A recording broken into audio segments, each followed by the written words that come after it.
మరి ఇక్కడ చూసుకుంటే కూటమి ప్రభుత్వం వచ్చిన తర్వాత ఎవరు పేద ప్రజలు ఎవరు బతకలేని విధంగా బాధతోంది. ఎక్కడ చూసినా ఏది చూసినా రేట్లు పెరుగుతున్నాయి తప్పితే ఎక్కడ తగ్గించింది అది కూటమి ప్రభుత్వం దోచుకోవడం దాచుకోవడంగానే ఉంది తప్పితే ఎక్కడ పని చేయట్లేదని మాట్లాడుతూ ఉన్నారు కదా. మరి పని చేయకుండా ఎన్ని ఎలా వస్తున్నాయి, ఇండస్ట్రీలు ఎలా వస్తున్నాయి, కంపెనీలు ఎలా వస్తున్నాయి. మొన్న 100 రోజుల పాలన అంటూ పిల్లల చదువు విషయంలో లోకేష్ గారు ఎలా స్పందించారు.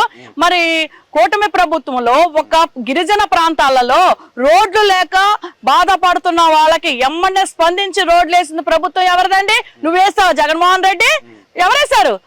దట్ ఈస్ పవన్ కళ్యాణ్ గారు, సీఎం చంద్రబాబు నాయుడు గారు. పవన్ కళ్యాణ్ గారు ఒకే ఒక్క వీడియో చూశారు, ఎమ్మనే స్పందించి గిరిజన ప్రాంతాల్లో అక్కడ రోడ్లేసి నేర్పించారండి. పరిపాలన చేతకట్లేదు చంద్రబాబు నాయుడికి. ఎక్కడ కూడా అభివృద్ధి సంక్షేమ పథకాలు ఎక్కడా ఇవ్వట్లేదు, ఎక్కడ కూడా ఎవరిని పట్టించుకోవట్లేదు. వాళ్ళు విహారయాత్రలకి అటు ఫ్లైట్ లో తిరుగుతా ఉన్నారు తప్పితే ఎక్కడ పని చేయట్లేదు అని మాట్లాడుతా ఉన్నారు. నీకులాగా తిరగట్లేదు మందుల కోసం. వాళ్ళు ఏ విహారయాత్రలు చేయట్లా, కంపెనీలు తీసుకొస్తున్నారు, ఇండస్ట్రీలు తీసుకొస్తున్నారు. వాళ్ళు ఏం చేయకపోతే నువ్వు ఎలాగున్నావు, నువ్వేం చేసి చెప్పు. మందులో నేను ఇది చేశాను అని ఒక ప్రెస్ మీట్ పెట్టు. నువ్వు నేను ఈ పథకాలు తెచ్చా, ఈ కంపెనీలు తెచ్చా, నువ్వు ముందుకు వచ్చి ప్రెస్ మీట్ పెట్టి అప్పుడు మాట్లాడు. అంటే గతంలో ఇప్పుడు వచ్చిన కంపెనీలు గతంలో ఆయన వేసిన విత్తనాలు ఆయన అంట కదా, విత్తనాలు ఇప్పుడు పని చేస్తున్నాయి అంట కదా. గతంలో విత్తనాలు అంటే అప్పుడు ఇప్పుడు వచ్చిస్తారా? నీ మాటకి నువ్వు వేసాము, నీ మాటకి వాళ్ళు లెక్క చేయలా. నీవంటే నమ్మకం లేదు. నమ్మకం లేకే వీళ్ళనేది ఒక సంస్థ గుడ్ అనేది ఒక సంస్థ. ఇతను చూస్తే బ్రాండ్ అండి. చంద్రబాబు నాయుడు అంటే ఒక బ్రాండ్. ఆ బ్రాండ్ అని చూసే వస్తారు ఎవరైనా. కానీ ఈ చంద్రబాబు నాయుడు ముఖారం చూసి ఏం రాలేదు, నా వల్లే వచ్చిందని చెప్పి జగన్మోహన్. ఎవరి డప్పు ఆడు కొట్టుకుంటాడు. నీ డప్పు నువ్వు కొట్టుకుంటే కాదు. మరి సరే నీ ముఖం చూసి రావాలంటే ఆ రోజే రావాలి కదా, 5 ఏళ్లలో. ఇవాళ ఎందుకు వస్తున్నారు అది తెలుసుకుని మాట్లాడు. జగన్ గారు మీ మందులు ఏమైనా అయిపోతే చెప్పండి, మళ్ళీ మెడిసిన్స్ కి వెళ్ళొద్దని కొంచెం. సాయం చేస్తారా? నేను చేస్తానండి బాబు, మందులు తెచ్చుకోండి జగన్ గారు. అసలు మీరు కొంచెం మీకు ఒకటి ఆ రోజు ఎత్తకైతే ఏ ఫంక్షన్ లకి ఎవరి దగ్గరికి రావద్దని దండం పెడతాను నేనైతే రోజు ఎత్తకి. పాపం ఆ రోజు డిఎన్కే గారు గెలుస్తారని నేను ఆశపడ్డానండి. ఆయన అక్కడ పోటీ అంటే ఎవరు లేరు, డిఎన్కే గారే గెలుస్తారని అనుకున్నాను, డిఎంకే గారు. కానీ విజయ్ ఓడిపోతాడు అనుకున్నా. నువ్వు డిఎంకే గారు ఆ రోజు నువ్వు వెళ్ళి మీటింగుల్లో కాలు పెట్టినాడు. అమ్మా పాప డిఎంకే గారు అయిపోయారు అనుకున్నానండి నేను. అలాగే నువ్వు ఆయన గారు కాలు పెట్టింది, అయిపోయాడు. తర్వాత పాప విజయ్ ఏదో డాస్తో గెలిచాడు. నువ్వు విజయ్ కంగ్రాట్స్ చెప్తాను గెలవ చూసావా, పార్టీ అదిస్తాను అప్పటికప్పుడు కాన్వే ఆపేసిందండి. మరి నీ లెగ్గు మహిమమ్మ తల్లి, నీ లెగ్గుకు దండం పెడతాను తల్లి. ఇప్పుడు కూడా ఆయన ఫోటో పెట్టుకున్నా గెలిచాడని ఇప్పటికీ ప్రచారం చేసుకుంటా ఉన్నారు కదా. ఆవిడ ఏదో చేసుకుంటుందిలేండి. నువ్వు జగన్ గారి ప్రభుత్వంలో ఉన్నంతసేపు నువ్వు ఆయన ఓడిపోతాడు. అదేనండి, గతంలో గెలిచారు కండి. ఆయన టైంలో మంత్రికి కూడా చేసింది మరి చేస్తుందిలేండి. ఐరన్ లెగ్ కదా, ఆ లెగ్కి ఆ లెగ్గే సెట్ అవుతుంది. మరి ఇంకో పక్కన చూసుకుంటే ఈరోజు సంక్షేమ పథకాలు ఎక్కడా లేదు, మహిళల మీద దాడులు ఎక్కువ అని, ఆ సూపర్ ఫెయిల్యూర్ అని చెప్పి 5 ఏళ్లలో చిన్న పిల్లల మీద వ్యభిచారాల కేసులు నీ దగ్గరే వచ్చినాయి. ఈ ప్రభుత్వంలో లేదు. ఎక్కువ కేసులు నీ దగ్గరే ఉన్నాయి జగన్మోహన్ రెడ్డి, అది గుర్తుంచుకో. ఎన్నో ధర్నాలు, కొవ్వొత్తి ర్యాలీలు చేయడం మేము చేసాం. పథకాలు ఏం రాలా? గ్యాస్ బండ్లు వచ్చినాయి, మనకు ఉచిత బస్సు వచ్చింది, పిల్లలకు తల్లి వందనం వచ్చింది. ఏమి రాలా నాకు చెప్పమానండి. రైతు భరోసా వస్తుంది, నాకు తల్లికి వందనం వచ్చిందండి, బస్సు ఉచిత ప్రయాణం నాకు వస్తుంది. మళ్ళీ పిల్లలకి నాకు ఇంట్లో 3 గ్యాస్ బండ్లు వచ్చినాయండి. అదే అసలు ఎవరికి రావట్లేదు, వాళ్ళ లబ్ధిదారులు వాళ్ళకి అన్యాయాలుగా ఇచ్చుకుంటా ఉన్నారు, ఈ మిగతా ఎవరికి రావట్లేదు. అవన్నీ ముట్టి మాటలండి. వచ్చే జనాల్లోకి వచ్చి ఫీడ్బ్యాక్ తీసుకోమని చెప్పండి. మరి సంక్షేమ పథకాలు ఎవరికి అందట్లేదు. ఈ రోజు కూడా పెన్షన్ ఇవ్వలేని పరిస్థితిలో ఉంది. ఉన్నాయి పెన్షన్ కూడా పీకేస్తున్నారంట కదా. అలా ఏం జల్లో కొత్త పెన్షన్లు కూడా వస్తున్నాయి. రేపు జూన్ 12వ తారీఖు నుంచి కొత్త పెన్షన్లు కూడా వింతంత పెన్షన్లు అమలు చేశారండి. మరి గతంలో మీరే కొంతమంది అప్పట్లో ఉన్న అపోజిషన్ పార్టీ కూడా ధర్నాలు చేసిన పరిస్థితి, పెన్షన్ తీసుకోవాలని చెప్పి చాలా మంది ఇప్పటికీ అర్జీలు పెడుతున్న పరిస్థితి. దాన్ని సార్ట్ అవుట్ చేయడానికి ఎన్ని రోజులు పట్టే అవకాశం ఉంది? అసలు ఎందుకు ఆ పెన్షన్లు తీసింది ఎవరు? నీ ప్రభుత్వంలో తీస్తారు. నువ్వు తీసేస్తే ఇప్పుడు ఈ ప్రభుత్వంలో అర్జీలు పెట్టి వాళ్ళు కొత్త పెన్షన్లు ఇస్తున్నారండి. ఆఖరికి కొన్ని చోట్ల ఎమ్మెల్యేలు P4 పథకం కింద సొంత నిధులతో కూడా ఇస్తున్నారండి. అలా ఏ ప్రభుత్వం చేసినా చెప్పనండి.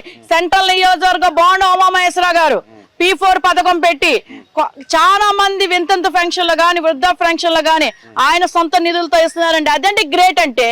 పార్టీ ఇవాళ కూటమి ప్రభుత్వం అలా నిలబెట్టి నిమ్మల రామానాయుడు గారు ఎంత కృషి చేస్తున్నారు, బోనమ్మ గారు ఎంత కృషి చేస్తున్నారు. ఫోటోల కోసం తిరుగుతూ ఉంటారంటే వాళ్ళ ఫోటోల కోసం. నువ్వు రా ఇక్కడ కూర్చొని ఇక్కడ వాళ్ళ ఆఫీసులో ఏం జరుగుతుందో తెలుసుకుని మాట్లాడితే బాగుంటుందని నేను అనుకుంటున్నానండి. మాకు ఒక సమస్య వచ్చిందని ఎమ్మెల్యే దగ్గరికి వెళ్తే రెస్పాండ్ అయ్యి స్పందించి ఎమ్మెల్యే స్పాట్ లో పనిచేస్తున్నారండి వాళ్ళ ఎమ్మెల్యేలు. మరి గతంలో పరిస్థితి ఎలా ఉంది? గతంలో అసలు ఎవరు పట్టించున్నారండి మమ్మల్ని? వాలంటీర్ వ్యవస్థ చాలా బాగా పనిచేసిందండి. ఏం చేసిందండి? నాకు ఒక ఇల్లు లేదండి, నాకు ఇల్లు లేదంటే రాయమంటే రాయలేదండి. నేనంట టీడీపీ అభిమాని అంట, టీడీపీ అభిమాని, నేను టీడీపీ వాళ్ళకి ఓటేస్తానని వైసీపీ ప్రభుత్వంలో రాయలేదండి. మా అమ్మగారికి 45 ఏళ్లకి డబ్బులు 18,000 అన్నారు కదండి. మా అమ్మగారికి 18,000 అనేసరికి మా అమ్మగారికి డబ్బులు ఇవ్వలేదండి. డబ్బులు ఇవ్వలేదని సచివాలయ సిబ్బంది మీద ఇల్లు గట్టిగా అడిగిందని జగన్కి వెళ్ళి చెప్తావా అన్నాడు. జగన్కి వెళ్ళి చెప్తామన్నా మేము అనేసరికి మా అమ్మగారిని జగన్ గారు రమ్మన్నారని జగన్ ఆఫీసు తీసుకెళ్లి డైరెక్ట్ జగన్ గారి ఇంటికి తీసుకెళ్లారండి. జగన్ గారి ఇంటికి తీసుకెళ్లి అమ్మ నీకు డబ్బులు వచ్చినాయి, ఇదిగో చెక్ అని ఎంత పెద్ద చెక్ చూపించాడండి. చెక్ ఇచ్చాడు కానీ డబ్బులు ఇవ్వాల. ముందు ఆ డబ్బులు ఇవ్వు జగన్ నీ ఇంటికి మా అమ్మని పిలిచా, గార్లపాటి కనకదుర్గ పేరుతో సహా చెప్తున్నా నేను, నీ ఇంటికి పిలిచి మా అమ్మకి డబ్బులు ఇస్తానని నువ్వు చెక్కు కూడా ఇచ్చావు. ఆ చెక్కుకి ఇంతవరకు ఆ డబ్బులు కూడా నువ్వే మింగావు, పోతావు. ఒక ముసలమ్మ డబ్బు నువ్వు తిన్న బాగుపడతావా? ఆ చెక్కుకి ఇంతవరకు గతులు. నీకు దమ్ముంటే ఇప్పుడేనా మా అమ్మని నీ ఇంటికి పిలిచి నువ్వు 10 మంది ప్రెస్ మీట్ పెట్టి నువ్వు మా అమ్మకు డబ్బులు ఇవ్వు, అప్పుడు సంశయంగా జగన్ జయహో అంట నేను. అదేనండి, మరి టీడీపీ పార్టీలో ఉన్నా అంటున్నారు, మరి మీ కార్యకర్త అని చెబుతున్నారు. జగన్ జయహో అంటే ఎట్లా కుదురుతుందండి? మరి డబ్బులేడి ఎక్కడ ఇచ్చాడు? మా అమ్మగారికి నీకు సలాం కొడుతుంది. మరి ఇంకో పక్కన చూసుకుంటే మరి ఆయన అంటున్నాడు కదా, నీకు డబ్బులు ఇచ్చాం, ఇది చేస్తాం, ఇది చేసాం అంటున్నారు కదా. ఆ డబ్బులు ముందు దాని సమాధానం చెప్పమనండి. ప్రెస్ మీట్ పెట్టి అమ్మా కనకదుర్గ గారు నేను మీకు డబ్బులు ఇచ్చాను, చెక్ ఇచ్చాను ఆ రోజు మా ఇంట్లోనే, మీరు మమ్మల్ని క్షమించండి ఇదిగోండి అని చెప్పి మా అమ్మని పిలిచి ప్రెస్ మీట్ పెట్టి ఆ డబ్బులు ఇచ్చి మాట్లాడమనండి. సోలు నాకు వద్దు కానీ. మరి ఇంకో పక్కన మరి ఈ గవర్నమెంట్ వచ్చిన తర్వాత అసలు ఏ అభివృద్ధి జరిగిందంట రాష్ట్రంలో? అభివృద్ధి అనే సూపర్ చేసింది. రోడ్లు వేసారండి, ఉద్యోగాలు ఇప్పిస్తున్నారు. టీచర్స్ కి గవర్నమెంట్ టీచర్లకి ఎంతో మందికి పోస్టులు ఇచ్చారండి. ఎంతో మంది టీచర్స్ కి ఎంతో ఉపాధి కల్పించారు. అలాంటి అభివృద్ధి చాలదా? ఇక్కడ లోకేష్ గారి పనితీరు ఎలా ఉందండి? లోకేష్ గారి పనితీరు సూపర్ గా ఉందండి. ఏ విధంగా ఉందండి? లోకేష్ గారు విద్యా వ్యవస్థని తీసుకురావటం, ప్రతి ఐటీ రంగాన్ని నిలబెడతాం, సాఫ్ట్వేర్ల కంపెనీలు తీసుకురావటం, ఇలాంటివన్నీ బాగా చేస్తున్నారు. అంటే విద్యా వ్యవస్థ నాశనం పట్టిస్తున్నారు, ఎక్కడ జరగట్లేదని చెబుతున్నారు. వాడు ఏదో వాగాడని మనం వాగితే కాదు కదండి. వాస్తవం ఏంటంటారు? మరి వాస్తవం అనేది సూపర్ గా ఉందండి. మరి ఈ రోజు ఆయన విదేశాలకు వెళ్ళడం కూడా జరుగుతోంది, దాన్ని కూడా విమర్శిస్తా ఉన్నారు కదా. ఆయన దుబారా ఖర్చు చేస్తాడు పక్కనే ఉన్నా. నువ్వు వెళ్ళి ఎలా విదేశాలకి నీ ఫ్లైట్లు పెట్టుకుని పద్దాక నువ్వు తిరగలేదా? ఈయన వెళ్ళే దుబారా చేయడానికి కాదు, కంపెనీలు తేవడానికి వెళ్తున్నాడు. ఈయనకి ఎందుకు సాధ్యం అవుతుంది అంటారు?